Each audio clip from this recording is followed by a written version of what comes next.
اعوذ باللہ من الشیطان الرجیم بسم اللہ الرحمن الرحیم السلام علیکم۔ حضرت صلی اللہ علیہ وآلہ وسلم القصوہ پر سوار ہو کر روانگی سے پیشتر مکہ کی طرف دیکھا اور حسرت کے ساتھ فرمایا کہ مکہ تو مجھے تمام شہروں سے زیادہ عزیز ہے، مگر تیرے رہنے والوں نے مجھے یہاں رہنے نہیں دیا۔ حضرت ابوبکر صدیق نے فرمایا کہ ان لوگوں نے اپنے نبی کو نکالا ہے، اب یہ لوگ ہلاک ہو جائیں گے۔ یہ مختصر قافلہ رات کے پہلے ہی حصہ میں روانہ ہو گیا اور اگلے دن یکم ربیع الاول سن 14 نبوی کے سپہر تک کرم سفر رہا۔ سپہر کے قریب خیمہ ام معبد پر پہنچے۔ ایک بوڑھی عورت قوم خزاع سے تھی اور مسافروں کو پانی وغیرہ پلا دیتی تھی۔ یہاں آپ صلی اللہ علیہ وآلہ وسلم نے بکری کا دودھ پی کر اور تھوڑی دیر آرام فرما کر پھر روانگی کا حکم دیا۔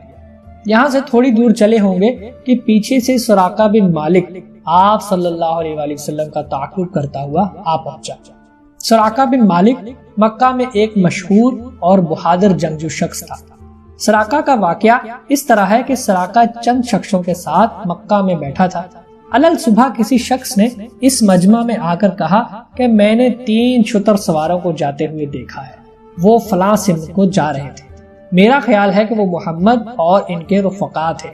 سراقہ نے یہ سنتے ہی شخص کو خاموش رہنے کا اشارہ کیا اور کہا کہ میں جانتا ہوں وہ فلاں شخص تھے جو آج شب کو روانہ ہوئے ہیں۔ مدعا سراقہ کا یہ تھا کہ میں گرفتار کروں کوئی دوسرا شخص ان لوگوں میں سے نہ اٹھ کھڑا ہو، ورنہ 100 اونٹ کا انعام مجھ کو نہ مل سکے گا۔ تھوڑی دیر بعد سراقہ اٹھا اور اپنے گھر آیا، اپنا گھوڑا اور ہتھیار چپکے سے شہر کے باہر بھجوا دیے اور خود بھی لوگوں کی نگاہ سے بچتا ہوا باہر پہنچا۔ مسلح ہو کر گھوڑے پر سوار ہو کر اور اونٹوں کے نقش قدم پر نہایت تیز رفتاری سے روانہ ہوا۔ چند ہی قدم چلنے پایا تھا کہ گھوڑے نے سکندری کھائی اور سراقہ نیچے گر پڑا، پھر سوار ہوا اور چل دیا۔ اس کی توقع تھی کہ محمد صلی اللہ علیہ وآلہ وسلم کو گرفتار یا قتل کر کے 100 اونٹ انعام حاصل کروں گا۔ جب حضرت صلی اللہ علیہ وآلہ وسلم اور آپ کے رفقا کے اونٹ سامنے نظر آنے لگے تو اس کے گھوڑے نے پھر ٹھوکر کھائی اور اس کے اگلے پاؤں گھٹوں تک زمین میں دھنس گئے۔ سراقہ پشت زین سے زمین پر گرا اور اٹھ کر پھر سوار ہو کر چلا۔ حضرت صلی اللہ علیہ وآلہ وسلم کی سواری کے بالکل قریب پہنچا اور اس کا گھوڑا پیڑ تک زمین میں دھنس گیا اور سراقہ پھر زمین پر آ رہا۔ یہ حالت دیکھ کر وہ خوف زدہ ہوا اور سمجھا کہ میں ان پر ہاتھ نہیں ڈال سکتا، چنانچہ اس نے خود آواز دے کر حضرت صلی اللہ علیہ وآلہ وسلم سے ذرا ٹھہرنے اور ایک بات سن لینے کی درخواست کی۔ آپ صلی اللہ علیہ وآلہ وسلم نے سواری روک دی۔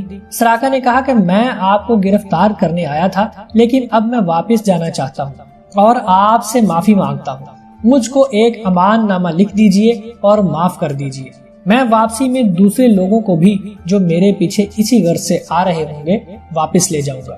چنانچہ آپ صلی اللہ علیہ وآلہ وسلم کے حکم سے حضرت ابوبکر صدیق نے یا ان کے خادم عامر بن فہیرہ نے اونٹ پر بیٹھے ہی بیٹھے ایک تحریر لکھ کر اس طرف ڈال دی اور وہ اس تحریر کو لے کر مکہ کی طرف واپس ہوئے۔ راستہ میں اس کو اور بھی لوگ حضرت کے تعاقب میں آتے ہوئے ملے، وہ سب کو یہ کہہ کر اس طرف کہیں سراغ نہیں چلا واپس لے گیا۔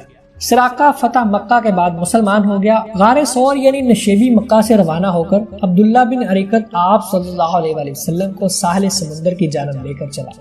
مقام اسقان سے ادھر تھوڑی دور عام راستہ طے کر کے مقام امج کے زیریں جانب مقام قدید تک سفر کرتا رہا، پھر شعر عام کو کاٹ کر خزار کے میدان میں قطع مسافت کرتا رہا۔ مسن المرا، لفت، مدلجہ، مخاج وغیرہ مقامات میں ہوتا ہوا ذوالزوین کے علاقے کو طے کر کے ذی سلم کے صحرا میں ہوتا ہوا البعبید العرج کے مقام سے گزرا۔ العرج کی نشیبی وادی میں آپ صلی اللہ علیہ وآلہ وسلم کے اس قافلہ کا ایک اونٹ چلتے چلتے تھک گیا۔ وہاں قبیلہ اسلم کے ایک شخص اوس بن حجر سے ایک اونٹ لیا۔ اوس بن حجر نے اپنا ایک غلام بھی آپ صلی اللہ علیہ وآلہ وسلم کے ساتھ کر دیا۔ وہاں سے یہ قافلہ مسن الغوائر کا راستہ طے کرتا ہوا وادی ریم میں پہنچا۔ وادی ریم سے چل کر دوپہر کے وقت قبا کے قریب پہنچ گئے۔ سراقہ بن مالک کے واپس ہونے کے بعد تھوڑی ہی دور چلے تھے کہ حضرت زبیر بن عوام شام کے سفر سے تجارتی قافلہ لیے ہوئے مکہ کو واپس آتے ہوئے ملے۔ زبیر بن عوام نے آپ کی خدمت میں کپڑے یعنی لباس پیش کیا کہ میں بھی مکہ پہنچ کر جلد مدینہ پہنچتا ہوں۔ اس سفر میں جہاں جہاں لوگ ملتے تھے حضرت ابوبکر صدیق کو پہچان لیتے تھے کیونکہ تجارت پیشہ ہونے کے سبب اکثر آتے جاتے رہتے تھے، لیکن حضرت صلی اللہ علیہ وآلہ وسلم سے لوگ واقف نہ تھے، اس لیے وہ حضرت ابو بکر سے دریافت کرتے تھے یہ کون ہے جو تمہارے آگے جا رہے ہیں؟ حضرت ابو بکر کو جواب دیتے کہ حاذ یہدین السبیل، یہ میرا رہبر و ہادی طریق ہے۔